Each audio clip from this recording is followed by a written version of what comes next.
Hello everyone, welcome to UPSC IQ Tab. Now in this particular topic, we are once again going to talk about a potential topic that might come in UPSC 2024 prelims examination. आज का जो हमारा topic है that is about a particular bird. Now अगर आपने previous year question paper को analyse किया है यूपीएससी के, तो एक चीज़ आप डेफिनेटली जानते हैं कि जो बर्ड्स का टॉपिक है वो यूपीएससी के लिए एक बहुत ही हॉट टॉपिक है. बर्ड्स के ऊपर अक्सर यूपीएससी हर साल 1 से 2 क्वेश्चन डेफिनेटली पूछता है, राइट? सो आज जो हम बात करने वाले हैं that is about a special kind of bird जिसका नाम है सेज वार्बलर. तो सेज वार्बलर क्या होता है और किस तरीके से ये डिस्टिंग्विश्ड है बाकी बर्ड से, उसको हम आज के वीडियो में समझेंगे.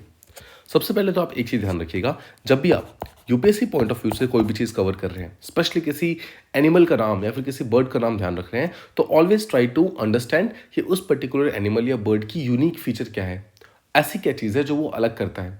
बिकॉज आप पिछले 3 साल का क्वेश्चन पेपर उठाकर देख लीजिए यूपीएससी के, you will be able to understand कि यूपीएससी ने बहुत ही नोन चीज़ें नहीं पूछी है किसी एनिमल या बर्ड के बारे में, रादर जो सबसे अजीब चीज़ है, सबसे यूनिक चीज़ है और सबसे अलग चीज़ है वो चीज़ पूछी गई है, राइट? जैसे इस बार पूछा गया था, जैसे लास्ट ईयर पूछा गया था कि कौन सा ऐसा एनिमल है जो अपनी बॉडी को पूरा रोल अप कर सकता है, राइट? आई होप आपको पेंगोलिन वाला क्वेश्चन याद होगा कि वो अपनी बॉडी को पूरी तरीके से रोल अप कर सकता है.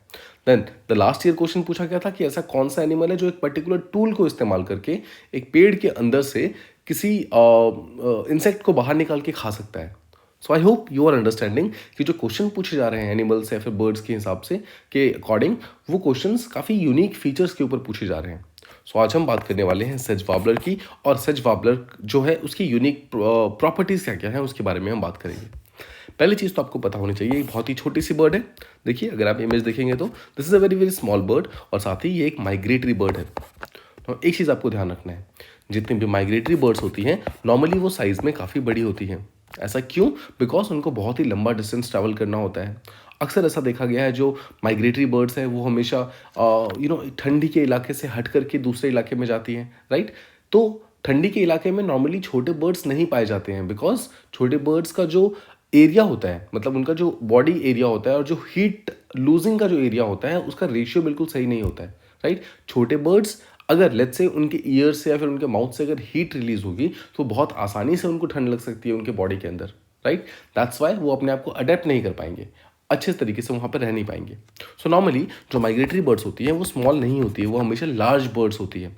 बट यहाँ पर सबसे पहली चीज़ तो सेज वार्बलर एक बहुत ही छोटी सी बर्ड है और एक माइग्रेटरी बर्ड भी है, जो कि नॉर्मली मार्श एरियाज में रहती है, रीड बेड्स में रहती है और वेटलैंड एरियाज में रहती है. मतलब जहाँ पर पानी और ज़मीन दोनों प्रेजेंट हो वहाँ पर ये पर्टिकुलर बर्ड रहना पसंद करती है.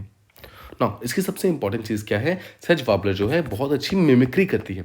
ध्यान रखिएगा, अलग अलग आवाज़ें निकालती है, अलग अलग आवाज़ों में गाना गाती है. Obviously not like humans, but जिस तरीके से बर्ड्स गाना गाती हैं उस तरीके से ही मिमिक्री करके ये पर्टिकुलर बर्ड जो है गाना गाती है. और जब भी आप किसी एक पर्टिकुलर जंगल में जाएंगे जहाँ पर आपको सेज वार्बलर मिल सकता है, तो अच्छे चांसेस है कि हो सकता है कि आपको ये पर्टिकुलर बर्ड दिखे ना, बट आपको इसका गाना जरूर सुनाई देगा. That's the importance of this particular bird, और ये इसके बारे में सबसे यूनिक फीचर भी है, राइट? नाउ जैसे मैंने आपको बताया ये एक माइग्रेटरी बर्ड है.